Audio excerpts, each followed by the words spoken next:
Vous écoutez Le Salon dans tes oreilles, une balado-diffusion dans laquelle des auteurs, des autrices et des personnalités discutent de leurs livres et des sujets qui animent l'actualité littéraire. Les enregistrements ont été faits lors du dernier Salon du Livre de Montréal. Alors, bon après-midi tout le monde, bonjour. Mon nom est Billy Robinson, je suis animateur de l'émission Paroles d'auteur diffusée sur MaTV. Et oui, depuis... Pardon, je ne savais même pas ça. Mais c'est parce que je n'ai pas encore eu l'occasion de pouvoir t'inviter. Tu es trop occupé à écrire des livres. Oui, je suis un peu énervée là-dessus, c'est vrai. Alors, voilà. Donc, ça sera très bientôt, c'est promis. On est ici avec Marie Laberge, qui n'a pas besoin de présentation, mais quand même, je tiens quand même... pour les une ou deux personnes qui ne la connaissent pas, Marie Laberge qui va souligner en 2025 un anniversaire important, 50 ans de carrière. Bravo. Moi, je voulais le mentionner aujourd'hui. C'est fou. C'est fou, hein? Mais ce qui est encore plus fou et encore plus beau, c'est qu'aujourd'hui, c'est son anniversaire. Oh, ben là, ben oui.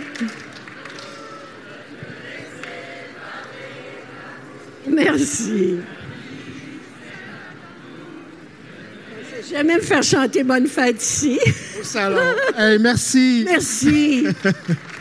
Mais je ne pouvais pas passer ça sous silence, alors merci de me l'avoir rappelé. Donc, grande écrivaine, dramaturge, tu as écrit... J'ai essayé de faire le décompte. C'est pas toujours évident. Non, c'est pas facile. Les rééditions et tout ça. Est-ce que tu es capable, toi? Ah oui, ben pour les romans, c'est facile. Là, 10 jours, c'est le 16e. Pour le théâtre, ça dépend ce qui est édité et ce qui ne l'est pas. Et comme les éditions sont épuisées, c'est un peu plus compliqué. En gros, j'ai écrit de 24 ou 25 pièces de théâtre. Quand même! Mais là-dedans, il y en a qui ont été des grands succès. Vous savez ce que c'est dans une œuvre de théâtre? C'est pas moi qui décide ce que vous allez voir. Ce sont les directeurs de théâtre. Puis à ce moment-là, il y a eu une très belle époque qui est terminée. Allez savoir pourquoi. Je ne sais pas si mon théâtre a démérité ou si je suis plus à la mode, tout simplement.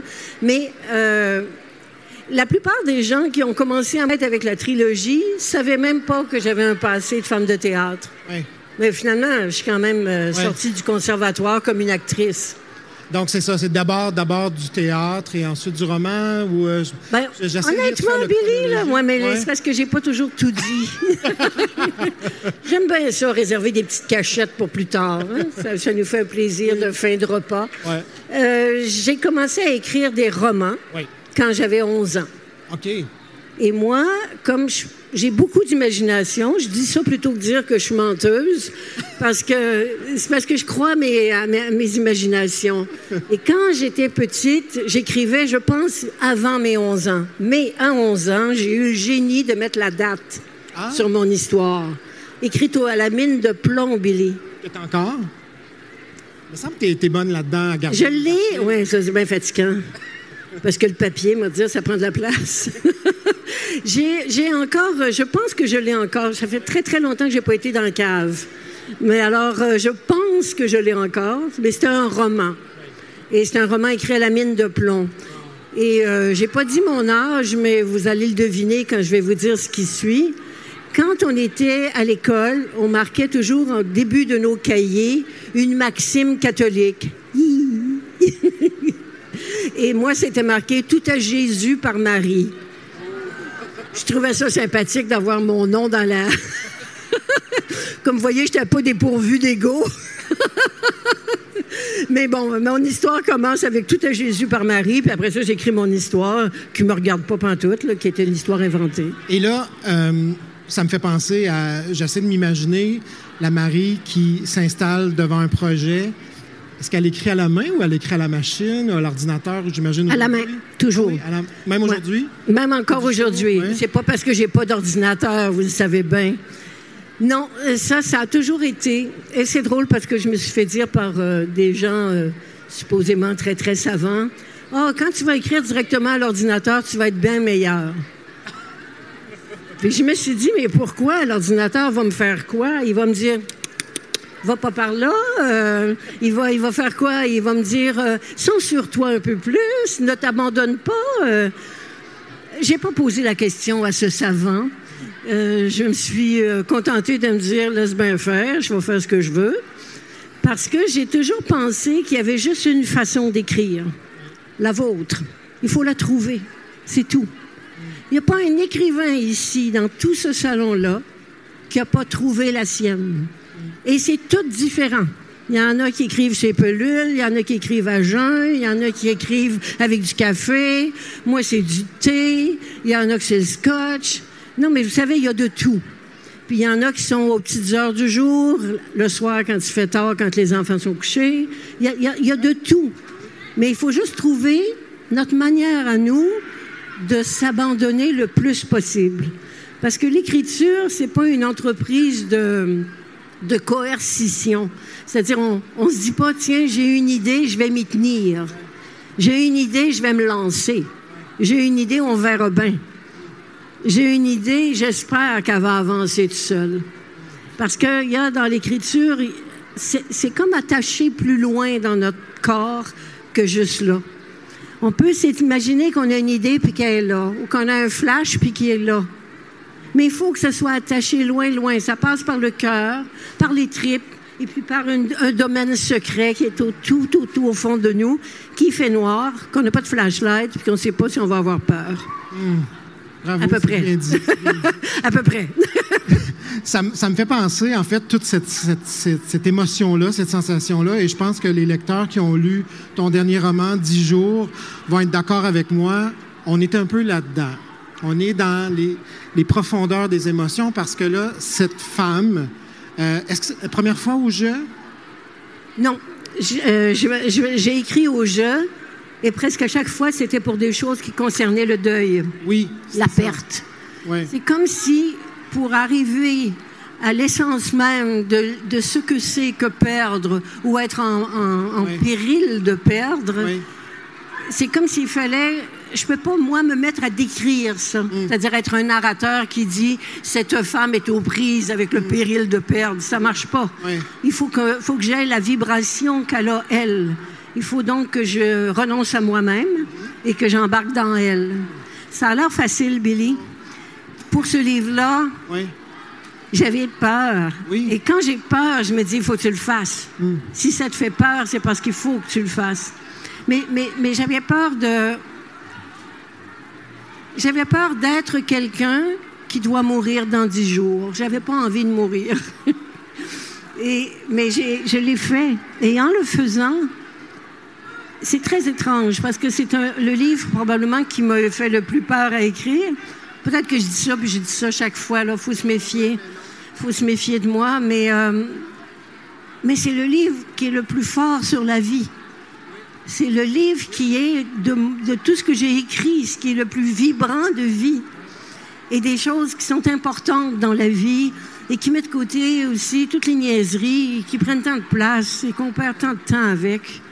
Les maudites chicanes niaiseuses qui sont basées sur l'ego ou la vanité humaine qui est quelquefois présente dans nos vies. Deux fois, ça arrive, hein? On en croise quelques vanités. Mais il y a dans ce livre-là, en tout cas, c'est sûr, il est écrit au jeu. Je t'ai comme interrompu. Non, mais c'est en plein là que je veux OK, on est dedans? On est dedans, parce que les gens qui l'ont lu sont d'accord avec moi. Moi, je l'ai lu 2 fois. La première fois, d'une traite. J'étais comme pas incapable de m'arrêter. La deuxième fois, pour me préparer pour notre belle rencontre. Puis là, j'ai pris vraiment le temps et c'est là que j'ai réalisé encore plus qu'il y avait ça. Il y avait la célébration de la vie, la célébration des petits moments, quand elle se rappelle des choses avec ses anciens amants, ses enfants aussi, ses 2 filles, on en reparlera, qui sont très différentes. Je trouvais qu'il y avait ça. Mais je me disais, ça prend une force quand même exceptionnelle de parler de quelque chose qui va tous nous arriver, là. Puis moi, je me posais beaucoup de questions en lisant ce livre-là, me disant, moi, comment je réagirais à chaque fois que la journée se terminait. On parlait à quel moment qu'on écrit. Elle choisit souvent le soir. Mais un soir où elle est épuisée, puis elle peut plus. Fait que là, c'est le lendemain matin. Mais là, ça a comme pris un autre, parce qu'il y a eu la nuit.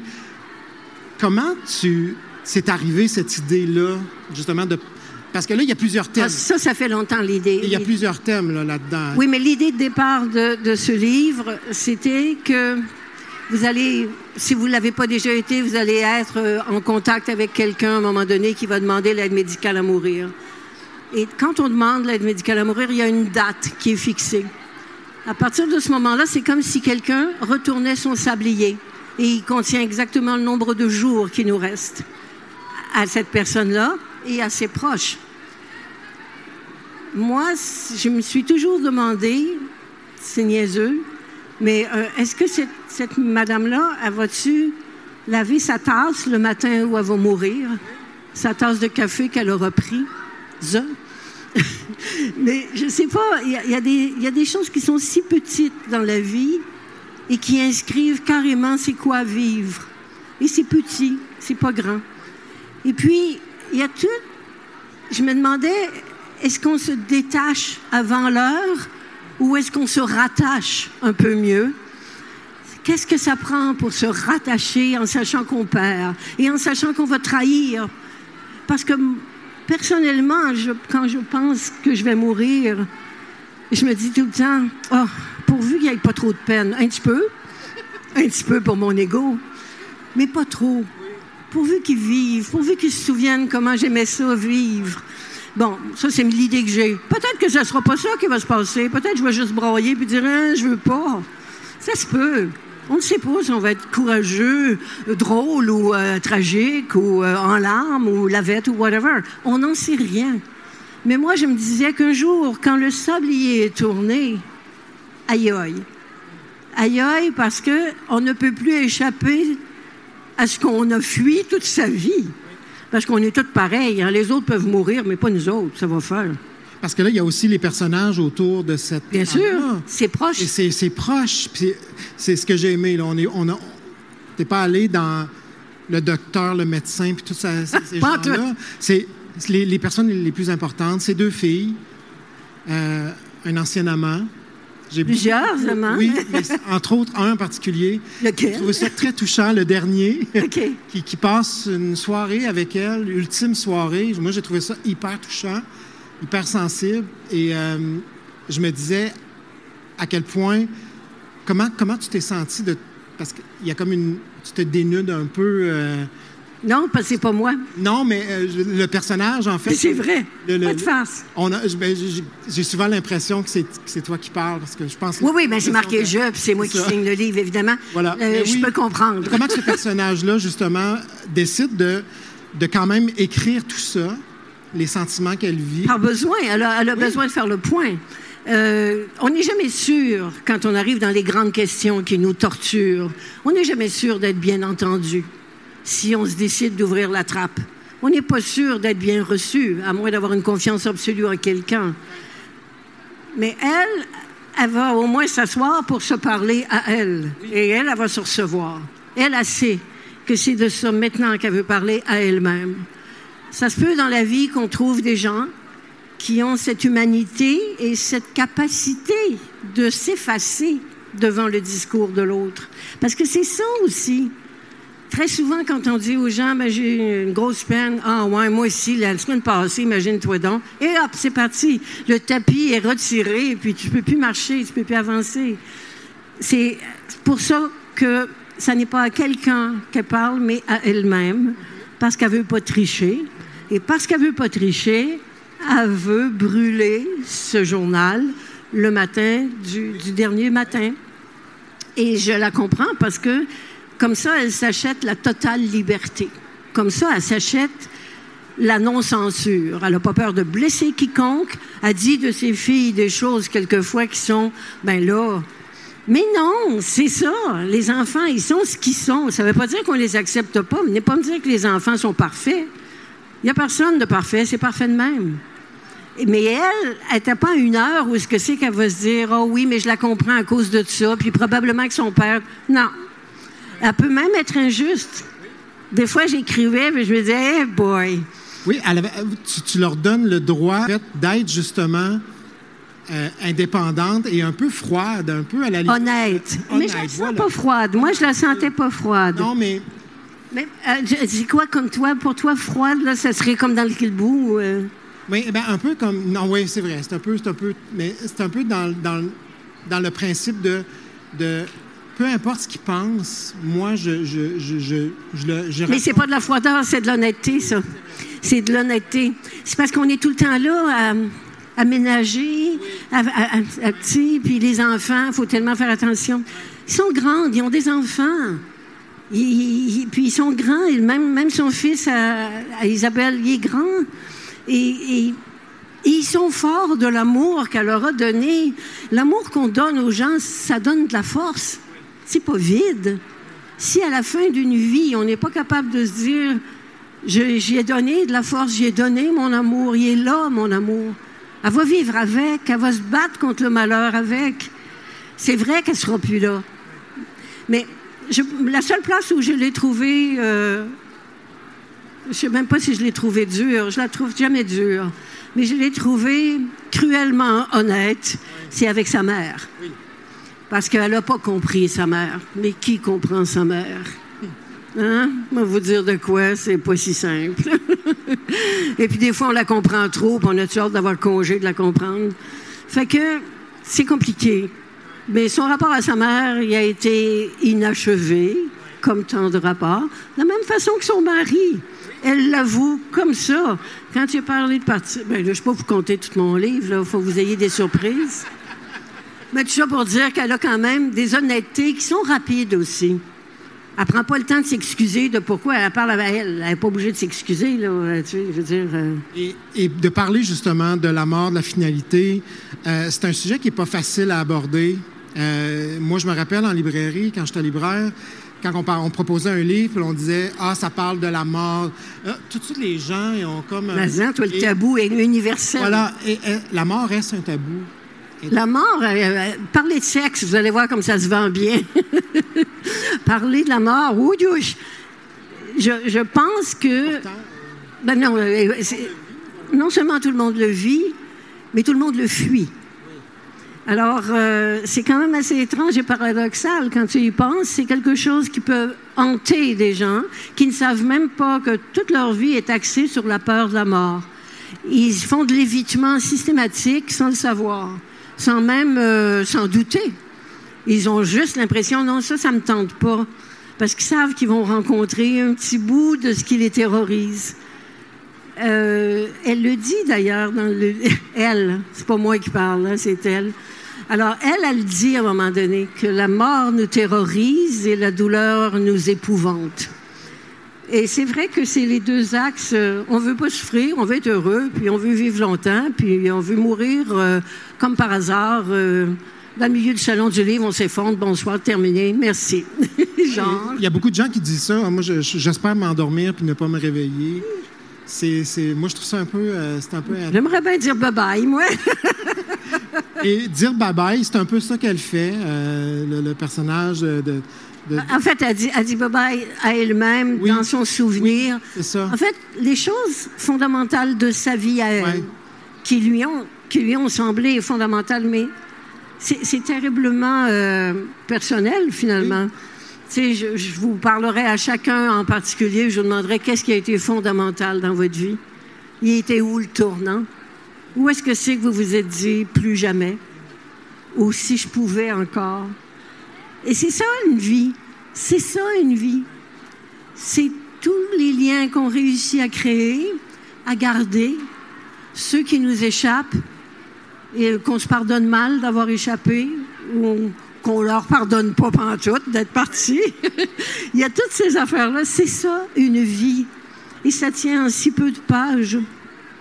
Et moi, ce qui m'a fasciné, c'est que tu nous as pas... Tu sais, on parle toujours là, des... Je sais pas, les 7 étapes là, du deuil et tout ça. J'étais content que tu n'es pas allé là. Non, mais je ne suis pas une théoricienne. Pas là, c'est ça. Je sais mais je suis jamais dogmatique, moi. Voilà. Je suis contre les dogmes. C'est quelque chose qui m'a touché. On est tout de suite dans le vif du sujet.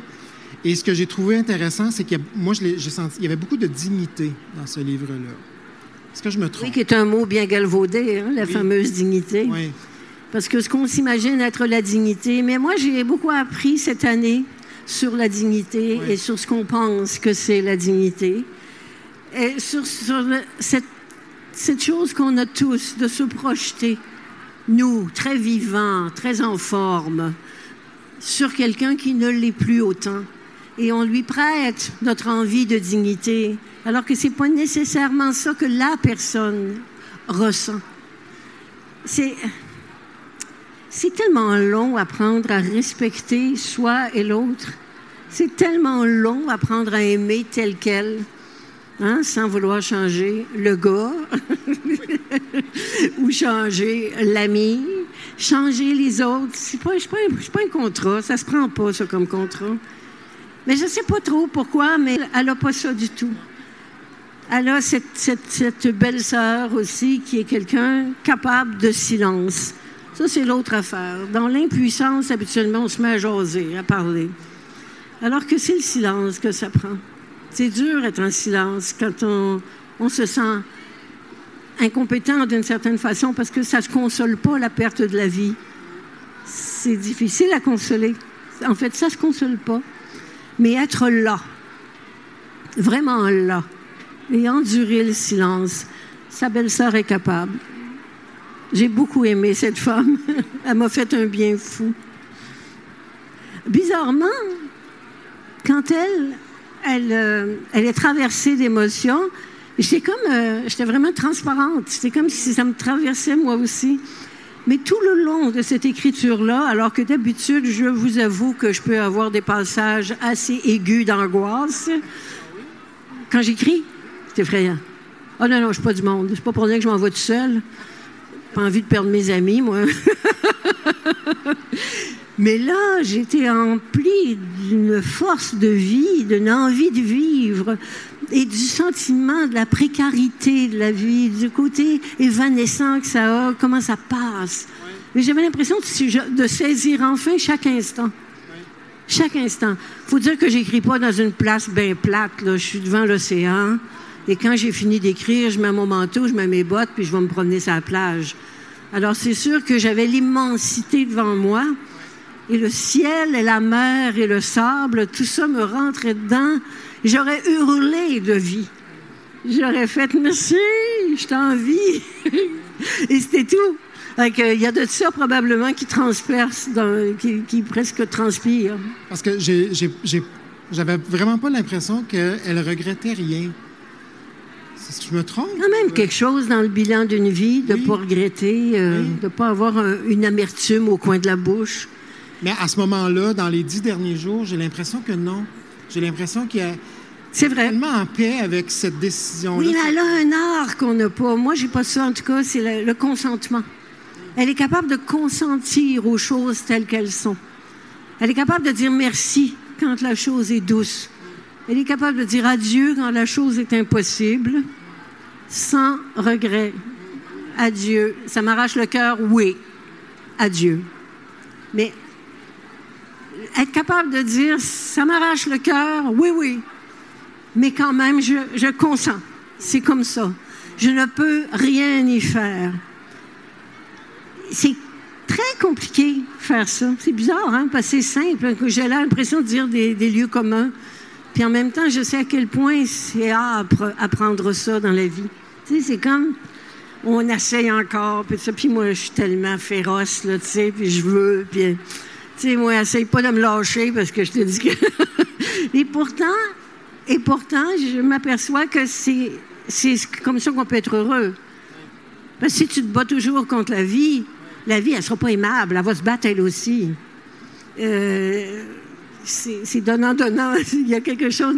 Mais elle, c'est vrai, elle n'a pas de regrets. J'en sens quand même un ou deux. Avec sa mère, avec son premier mari, le père des enfants. Mais il y a encore du rire dans son souvenir. Et je sentais que c'était un couple où on riait. Il y avait peut-être plus beaucoup d'autres choses que le rire, mais il y avait du rire. Et puis lui, il était cool, hein? C'est ça que ça me fait. En tout cas, ce qu'elle en dit, ça fait cool. Les filles en disent d'autres choses, ça me fait tellement rire. C'était cool, les enfants, où quelqu'un nous arrive avec une chose quelqu'un a dit ça de toi toute sa vie, pardon? Tu sais, ça fait que moi. Et quand tu écris un roman comme ça, est-ce que tu nous racontes pas sa vie antérieure, ni rien, ni celle des filles, Est-ce que toi, c'est présent quelque part t'as-tu des notes dans un cahier? Non. C'est pas ce genre-là? Non, c'est pas ça. C'est qu'il fallait absolument que je sois elle. Et pour être elle, il fallait pas que je prenne des notes comme un écrivain qui va écrire sur quelqu'un.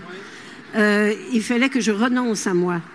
Il fallait que je sois elle et que je la laisse s'exprimer, s'étaler sur la page, se dire, sans que moi, je vienne m'en mêler. Ça a fait un petit peu ésotérique, mon affaire, là, hein?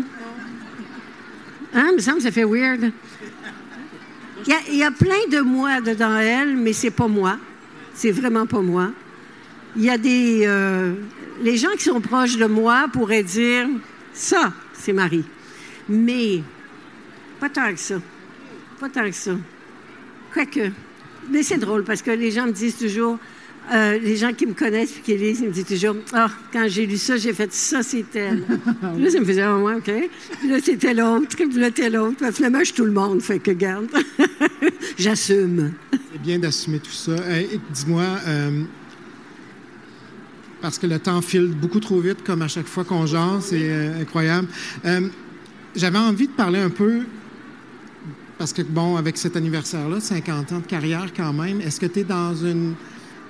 Maintenant que celui-ci est paru, est-ce que tu es dans un processus, justement, toi, de retour en arrière, ou tu es du genre, tu regardes pas en arrière? Bien, c'est très étrange d'avoir 50 ans de carrière. D'abord, parce qu'on n'a jamais l'impression d'avoir l'âge qu'on a, hein? Oui. Fait que moi, aujourd'hui, j'ai 74 ans. Avez-vous une idée que je me le crois pas?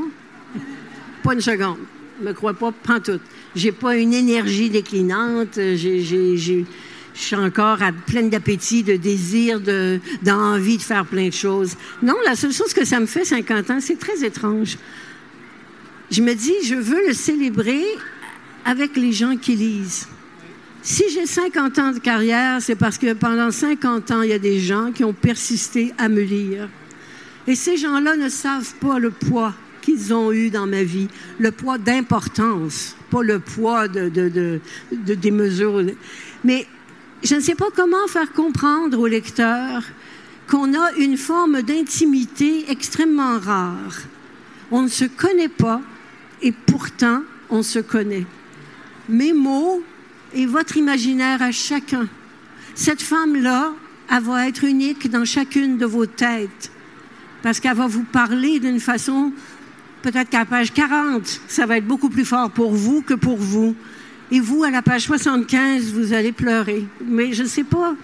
Mais je sais que, moi, je sais quand j'ai pleuré, mais je sais qu'il y a des moments où vous allez sourire. On a une connivence, une complicité dont on ne parle jamais. On ne parle jamais de ça. Et mes 50 ans, c'est là-dessus. C'est comme si j'avais réussi à me créer des amitiés sans jamais m'approcher autrement, physiquement, de ces gens-là. Et pour moi, c'est une sorte de petit miracle. Quand quelqu'un me dit « Votre livre, il m'a aidé », j'ai été dans une mauvaise passe. Je me souviens d'un chauffeur d'autobus, et ça va presque me faire pleurer, qui m'a vu entrer dans l'autobus, puis il dit « Vous vous asseyez là, je dois vous parler. » Et ce qu'il m'a dit était merveilleux. Parce que, bon, dans son esprit, c'était mon livre qui l'avait aidé. Dans mon esprit à moi, c'est lui qui s'est aidé. Mais je ne peux pas nier que j'étais dans ses mains et que mes mots étaient dans sa tête et qu'ils ont touché son cœur. Ça a l'air presque scout, ce que je dis là. Mais au fond de moi, c'est la récompense suprême. Que votre cœur soit moins seul parce que j'ai trouvé les bons mots, c'est ça qui m'intéresse dans la vie. Et on parlait de l'impuissance. On est tous pareils, on la ressent continuellement, l'impuissance. On ne peut pas tellement aider ceux qu'on aime tant. Des fois, on peut, des fois, on ne peut pas. Puis quand on ne peut pas, on est martyrisé par ça, ça nous crucifie. Moi, des fois, je peux. C'est un miracle, je peux. Et je le fais parce Probablement parce que je suis honnête. Parce qu'il n'y a pas de tricherie dans mes livres. Je ne le fais pas parce que la phrase est belle, puis je me dis, ça, c'est beau. Je la mets très, très loin derrière ma vanité quand j'écris. Loin, dans le tiroir. Mais ce que je veux dire, c'est un grand cadeau que je reçois, moi. Et que je ne peux jamais vous dire. Je ne sais pas comment le faire. Mais mon 50 ans, je veux trouver une façon de le faire. Je ne sais pas ce que je vais faire. Mais t'as encore plein de temps. On peut peut-être pas tant. 75 ans, on peut... parce que ça me fait penser à...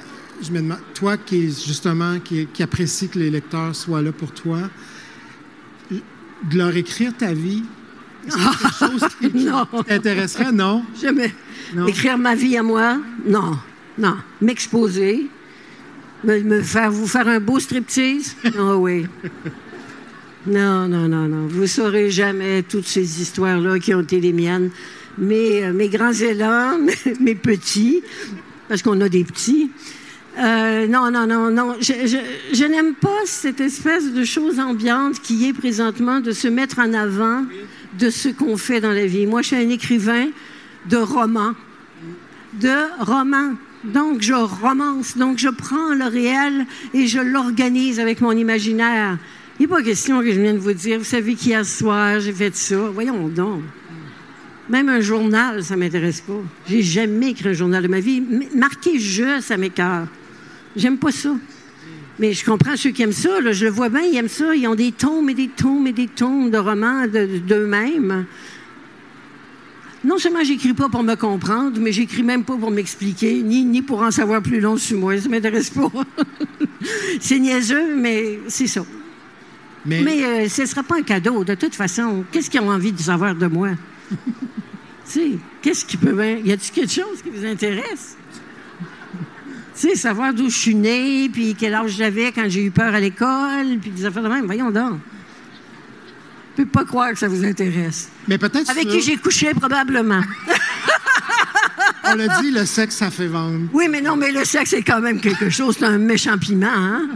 Puis si on n'aime pas le piment, ça peut être du poivre. OK, on s'en va là? Vas-y, si tu veux. On y va-tu? Et c'est le temps. Si c'est en train de finir, ils vont s'en aller.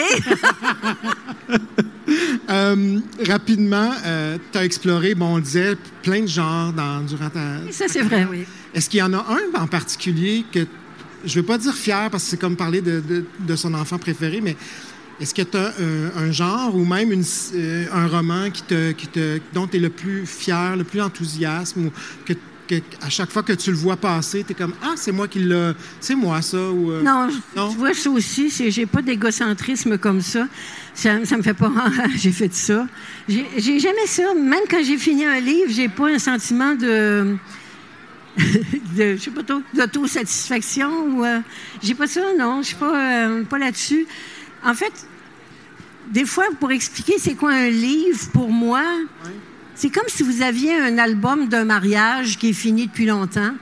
Puis vous l'ouvrez, puis vous voyez la robe, comment vous étiez à ce moment-là. Puis, ah oui, lui, il était beau là-dessus. Et puis, oh my God, c'est vrai qu'il avait engraissé après. Bon, toutes ces histoires-là. Vous savez, vous l'ouvrez, puis vous ressentez un petit peu l'essence du rapport, puis tout ça. Ben, quand je regarde un titre ancien ou tout ça, ça me fait juste, oh mon Dieu, ah oui, je me souviens comment est-ce que ça s'est écrit. Mais je me souviens pas, j'ai pas un sentiment... Je suis normale. Moi, la fierté, là... Non, mais en fait, c'était aussi... Est-ce que tu as un genre que, justement... Que je préfère? Que tu préfères? Est-ce que... Non, moi comme lectrice, j'aime beaucoup lire la poésie, mais moi, personnellement, je ne vous montrerai jamais ma poésie, même si j'en ai beaucoup écrit. Mais j'en ai jamais montré. En fait, il y a une seule personne qui l'a lu et est morte. Alors, ça va bien. Je suis correcte. Ça ne sera pas éparpillé. pas à cause de ça qu'elle est morte quand même. Comment? C'est pas à cause de ça qu'elle est morte quand même. Non. Mais non, j'ai pas ça. Chacun, tu sais, je pense à la trilogie, puis je pense au grand... à l'énorme coup que ça a été dans ma vie, à l'énorme rencontre avec des gens, à tout ce que ça a stimulé de fou. Et j'avais jamais imaginé un succès comme ça. Les lettres de Martha? Les lettres de Martha, c'est un autre rapport. C'est un autre rapport. C'est très drôle parce qu'ils reviennent périodiquement. Il y a comme des moments où les gens font « J'aimerais savoir une lettre de Martha ». Surtout qu'aujourd'hui, on n'en reçoit plus de lettres. On le sait, là, avec l'actualité. Mais Martha, c'est surtout... Tu vois, si j'avais à faire une petite connexion, je dirais que cette femme-là et Martha ont en commun qu'elles ne sont pas des gens avec des grandes vies. Oui. Tu sais, il n'est pas arrivé des grands drames et il n'est pas arrivé non plus... Elles n'ont pas été très riches, mais elles ont été riches de rapports humains. Mais ce que je veux dire, c'est des femmes moyennes. C'est des femmes comme nous autres. Même à ça, moi, j'étais un peu plus énervée parce que j'ai beaucoup voyagé. Alors, elle n'a pas tant voyagé. Martha avait pratiquement pas voyagé. Et, je les aime, ces gens-là, là. Mais c'est juste de l'amour que j'ai. J'ai pas de la fierté. Je sais pas comment l'expliquer. Oui, mais c'est un peu ça que je me posais parce que je me dis... On a tellement... Bon, le goût des autres est une série extraordinaire qui a vendu énormément, beaucoup de lecteurs partout dans le monde. Ça, c'est quand même... Ah, là, tu parles de Martha? Oui. Martha, oui, partout dans le monde. Au Japon, il y en avait qui étaient abonnés. J'ai toujours pensé que c'était des Québécois en exil. Oui. Comme vous voyez, je suis pas trop... Je me suis pas dit, les Japonais me connaissent. Oui. Non, je me suis dit, il doit y avoir 3 Québécois en exil au Japon, puis ils veulent entendre parler de Martha. C'est tout le temps ça qui me vient. Et c'est pas affecté, c'est vraiment ça. Mais Martha, ce qui était fou, c'était l'entreprise, parce qu'il fallait que la bonne lettre arrive à la bonne personne. Quand ça n'arrivait pas, là... non, mais j'ai travaillé pendant 3 ans comme une folle pour ça. C'est pour ça que je ne le refais pas. Non, c'est ça, c'est parce que c'était un peu un projet indépendant. Oui, mais bien en plus, c'était tellement générateur de travail qu'à un moment donné, je me suis dit, je peux pas croire, j'ai jamais voulu me marier pour pas être attachée. Puis là, je m'attachais à la patte après ma table et puis je fais pogner pour travailler pendant 3 ans, ça va faire. Non, mais à un moment donné... Je sais, mais son histoire à elle, qu'est-ce que tu veux, au bout d'1 an, je savais qu'elle ne pouvait pas évoluer plus vite que ce qu'elle évoluait. Ouais. Alors, il fallait bien que je la continue. On peut pas. Mais ce que j'ai aimé, là, c'est là que j'ai été le plus proche de ce que j'appelle le rapport avec le lecteur. Avec Martha, j'espérais qu'elle devienne leur amie aux gens. Et je pensais peut-être au bout de 3 mois, mais au bout de 2 lettres, les gens étaient... C'était leur Martha, puis ils l'attendaient. Puis quand il y avait une fête, là, l'Action de grâce, n'importe quoi, puis que là, la poste était en retard, il n'y avait pas eu de grève, mais la poste en retard, là, les gestionnaires m'appelaient puis disaient « Là, on a eu 20 téléphones un matin, j'ai pas eu ma lettre, comment ça? Wow. » Non, mais c'était fou. Vous ne pouvez pas imaginer les ennuis techniques avec l'informatique, avec tout ça, puis avec du monde pas trop compétent. C'était quelque chose. Je me souviens qu'un jour, quelqu'un, tout à coup, moi, je faisais toujours le calcul de combien de lettres je payais, en sachant que j'avais combien d'abonnés. Puis à un moment donné, il me manquait 250 lettres. Fait que j'ai fait, il y a 250 personnes qui n'ont pas lu lettres. Fait que j'appelle le gars de l'informatique, il dit, en effet, il dit, on en a échappé 250. Comme ça. J'ai comment, en effet? J'ai dit, êtes-vous capable de les rattraper? Je ne sais pas. Là, j'ai dit, pouvez-vous vous asseoir puis vous mettre à pitonner sur votre machine? Là, j'ai dit, ça va faire. Ça, c'était comme ça tout le temps. Avant que Marie débarque. Oui, j'arrive.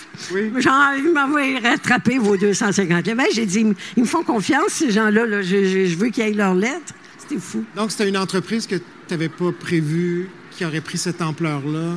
Non. Pourquoi tu penses que ça a touché autant les gens? Ben, moi, si je l'ai faite, c'est... J'ai-tu le temps de le compter? Parce que j'ai un peu peur de ne pas avoir de temps. Mais moi, j'ai beaucoup voyagé. Et ma mère, ce qu'elle aimait le plus, c'était quand je lui envoyais un mot, de préférence après un party officiel. Les affaires d'ambassade, elle aimait beaucoup ça. Alors, j'écrivais toujours. Puis, à un moment donné, j'avais un oncle qui aimait voyager, qui ne pouvait plus... Donc, j'avais dans ma famille 4 personnes à qui, en arrivant à Paris, à Bruxelles, à Lausanne, j'écrivais tout de suite soit une carte, soit un mot. Et une de mes tantes qui était dans une maison pour gens âgés me disait, quand tu m'écris, Marie, elle dit, je gagne en notoriété dans tout le CHSLD. Elle dit, t'as une lettre, parce qu'elle était dans l'assiette, la lettre. Elle vient de Paris, et ça vient de Marie. Là, elle dit, mais tout le monde avait eu tellement de reconnaissance pour ça. Et ma mère, une fois qu'elle a été morte, ma mère faisait du ménage tout le temps, elle avait gardé une seule boîte, c'était toutes mes lettres, tous mes mots. Tout. Même les petits post-it que je pouvais mettre sur le livre quand j'y envoyais, elle gardait tout ça. Exactement ce que ça vient de te faire, ça m'a fait ça. My God, c'est important alors. Puis c'est là que je me suis dit, combien de gens reçoivent des lettres? Combien de gens dans un CHSLD se mettent chic le dimanche parce qu'ils ont dit, on vient te voir vers 4 heures, il est 5h30 puis ils sont pas passés puis ils n'ont même pas appelé pour dire on ne pourra pas finalement. Combien de gens? Puis là, je me suis dit, au moins s'ils attendent une lettre puis qu'elle arrive, Chris. Non, mais tu sais, à un moment donné, j'ai tellement le cœur brisé devant des choses comme celle-là. C'est ça qui a fait naître Martha. Et j'ai eu de la misère à la fin parce qu'il y a du monde qui voulait en avoir encore. Hein. Oui. Mais là, je ne pouvais plus. Là, il fallait que j'aille vers un autre roman. Oui. Mais non, mais c'est ça. Mais je l'ai fait une fois. Mm-hmm. Ça a existé. Mm. Alors, si vous les avez, mettez-les sur Marketplace ou quelque chose de même parce qu'il y a bien du monde qui en veulent. Il nous reste vraiment plus beaucoup de temps. Eux autres, ils ne peuvent pas poser de questions. On pourrait, oui. Est-ce qu'il y avait quelqu'un qui voulait poser une question avant là, qu'on n'ait plus de temps? Parlez fort, mais... Non, mais je vais la répéter, votre question. Oui. Si vous voulez. Mais si jamais il y a de quoi qui vous brûle les lèvres... Oui. Quelle édition? C'est Boréal. Et boy, là, vous m'en demandez beaucoup. Vous me demandez... 208 par là-bas. Par en arrière de moi, souvent. Est-ce que tu as une dédicace tantôt? Oui, j'ai une dédicace qui va suivre. Oui. Notre rencontre. Voilà. OK, fait que là, personne ne va partir le cœur lourd. Oui. Marie, qu'est-ce que vous lisez présentement sur votre table de chevet? On me demande souvent cette question-là. L'ennui, c'est que là, je ne suis pas capable de vous dire le nom de la personne parce qu'il est tellement compliqué. C'est comme mettre chez Wally, quelque chose de même. En fait, je vais vous donner le titre. Ça s'appelle « La lumière vacillante » et c'est écrit par une écrivaine dans la quarantaine, géorgienne. Elle est très connue chez elle, mais là, c'est chez Gallimard. Et, Colin, comment est-ce qu'elle s'appelle? Je ne suis pas capable de vous dire. « La lumière vacillante ». Mais c'est une brique. Une belle brique de 700 pages. Les gens de Gallimard sont pas loin. Ils vont arriver avec le livre dans pas longtemps. Pas sûr que je sois à l'écoute. Mais bon, c'est ça.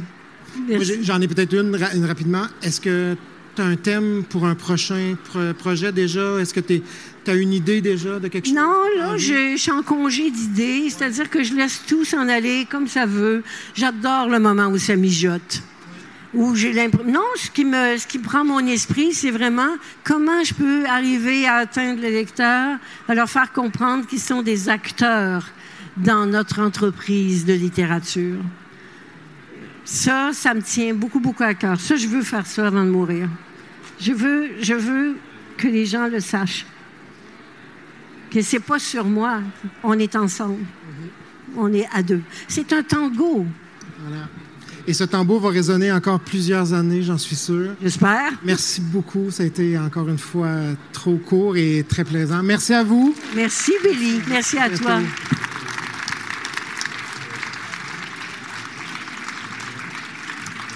Vous le savez que je vous aime. Hein? C'est très étrange. On ne se connaît pas, puis je vous aime. Quand même.